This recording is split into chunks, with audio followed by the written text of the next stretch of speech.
So if we go to, I guess the global sphere, it does seem to be a shift. If somehow Russia, China, and India are sort of uh, almost forming alliance, which was probably would have been unheard of, 50 years ago. There's been lots of tension between the countries. So how are you seeing this? Do you think this is something that can continue, or do you think there will be sort of old sort of wounds will resurface? Good question.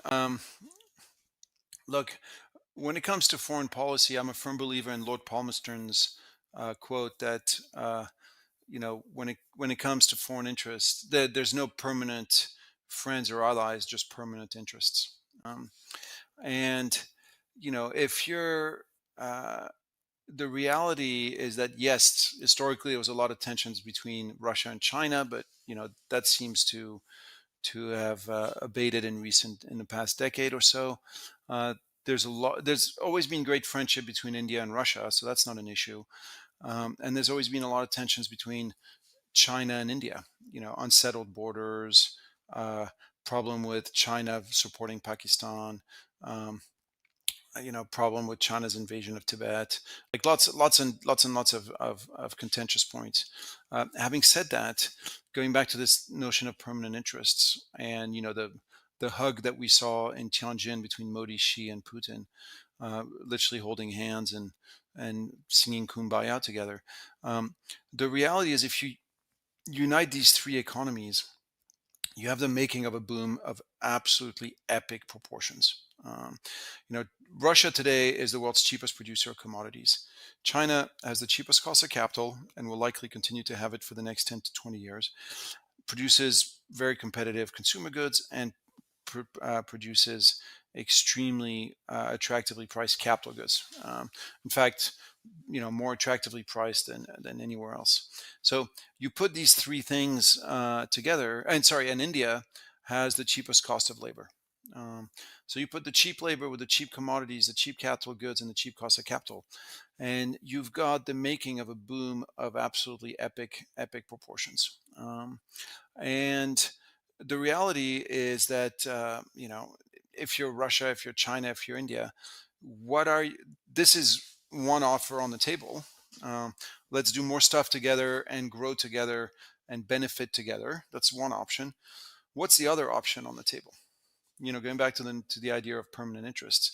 If you got that offer, what are the other offers? It's not obvious to me that there's any other one. So, you know, to the extent that policymakers need to deliver growth, to deliver good economic outcomes, to deliver political stability, to deliver wealth for their countries, to the extent that this is what policymakers want, that one seems so obvious. And now that they're talking and embracing and cutting deals and doing all these things, um, now that the train is essentially leaving the station, um, I, who's going to say, which one of the three is going to say, you know what, guys, I don't want to be on this train. I'm off.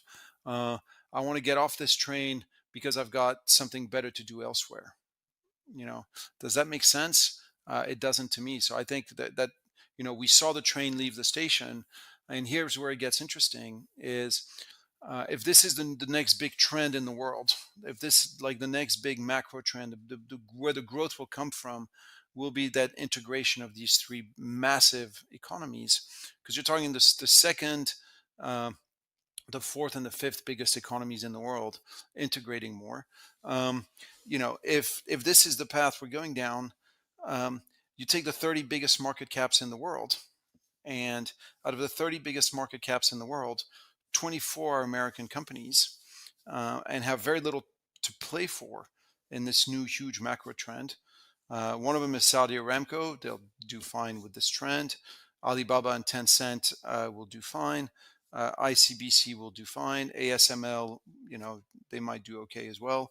But the bottom line is, today you buy, the world MSCI, you buy the S&P 500. The default mode is to buy those big indices. And what you have is the world of yesterday. You have the world of the tech boom. You have the world of the tech excitement. What if the next big excitement actually turns out to be the India, Russia, China economic integration? Absolutely no one is positioned for that.